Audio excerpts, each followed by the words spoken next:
75,260 కోట్ల రూపాయల liquor turn over అయింది 5 సంవత్సరాల్లో.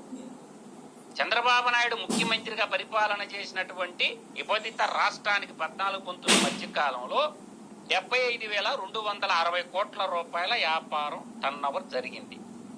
దాని ద్వారా రాష్ట్రానికి వచ్చినటువంటి ఆదాయం 5 సంవత్సరాలు కలిపి 24,353 కోట్ల రూపాయలు. ఇదైతే నిజమేగా. Comptroller audit general CAG gov.in పోతే ఎవరికేం దొరకద్ది, నాకే కదా, మీకు కూడా దొరకద్ది. నేను చెప్పిన ఈ ఫిగర్ దొరుకుతుంది మీకు.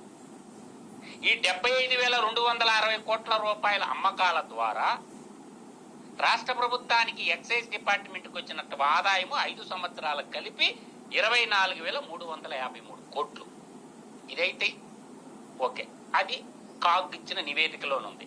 ఇప్పుడు నేను 19-24 మధ్య కాలంలో గతంలో ఉన్నటువంటి ప్రైస్ ని జగన్మోహన్ రెడ్డి డబల్ చేశాడు. అంటే 70 రూపాయలు ఉన్న దాన్ని 120 రూపాయలు చేశాడు. 120 రూపాయలు ఉన్న దాన్ని 180, 220 చేశాడు. అదే 160, 170 ఉన్న దాన్ని 300 రూపాయలు చేశాడు, 283 రూపాయలు చేశాడు. అంటే టర్న్ ఓవర్ డబల్ అయింది. అప్పుడు నీకేమైతుంది? ఇప్పుడు నీ లెక్కన వేసుకున్నా కూడా 75,260 కోట్లు కాస్త 151,000 కోట్ల రూపాయల టర్న్ ఓవర్ అగుపడాలి మనకి.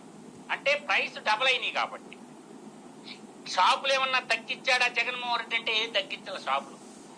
షాపుల విషయానికి వచ్చేళ్ళకి 4,380 షాపులు అలాగే ఉన్నాయి, 800 పొందుతుంది బార్లు అలాగే ఉన్నాయి, 20 క్లబ్బులు అలాగేనే ఉంటాయి.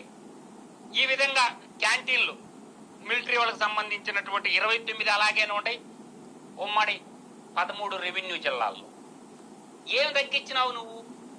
ఒకవైపు ధరలు డబల్ చేసినప్పుడు ఆదాయం కాస్త రెట్టింపు అవ్వాలి. నేను అందుకనే మొట్టమొదటి నుంచి చెప్తా ఉన్నా అందరికీ, ఇది 3,570 కోట్లు కాదు తండ్రి, దీని 3,570 కోట్లు కాదు తండ్రి, ఈ స్కామ్ 31,500 కోట్లు తండ్రి అని నేను చెప్తుండేది. ఆ లెక్కే మీకు. ఈ రోజు 70 రూపాయలు ఉన్నటువంటి మందు బాటిల్ని 120 రూపాయలు చేసింది జగన్మోహన్ రెడ్డే కదా. 120 రూపాయలు ఉన్నటువంటి మందు బాటిల్ని 180, 220 రూపాయలు చేసింది ఈ మహానుభావుడే కదా. ఆ విధంగా నేనంటుండే పాయింట్, వ్యాలిడ్ పాయింట్ ని పట్టుకొని మీరు రిజెక్ట్ చేయకుండా టర్న్ ఓవర్ ని మా కాలంలో టర్న్ ఓవర్ పెరిగింది, ఆదాయం పెరిగిందని డూప్లికేట్ మాటలు ఎట్లా చెప్తారు మీరు? అంటే ఈ విధంగా చూసుకుంటున్నప్పుడు వీళ్ళు ఏంటంటే